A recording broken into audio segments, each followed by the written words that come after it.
মার্জেন দা 100 টাকাটা মারে দাও তো।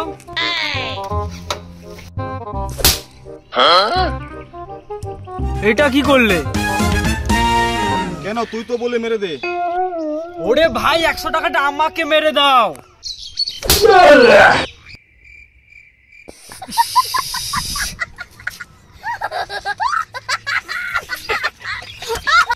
আরে ভাই আমি বললাম টাকাটা আমার ফোনে মেরে দাও, ফোনে।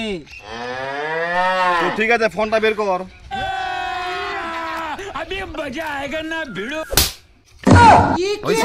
মারো। এটা কি বললা? আরে ভাই তুমি কি বুঝতে পারছো না আমি কি বলতে চাইছি? তুই বুঝতে পারছিস না? আমার কি মুখ দেখে মনে হচ্ছে যে আমার ব্যাংক অ্যাকাউন্টে 100 টাকা আছে আর তোকে আমি মেরে দিব? শালা এখানে 50 টাকা নেই তেল ভরার, তোর কাছে 50 টাকা হবে? কি হবে? বললাম তো তেল ভরবো। আমার কাছে খুচরা পয়সা নেই। তাহলে 100 টাকা রেখে দিলাম, পরে নিয়ে নিস। ওই মার্জিন দা এটা কি হলো? এটা গেল পরে মানে কবে? পরে মানে পরের জন্মে। ও মার্জিন দা দাঁড়াও দাঁড়াও দাঁড়াও, আমার কাছে 100 টাকাটা ছিল, দাঁড়াও দাঁড়াও দাঁড়াও।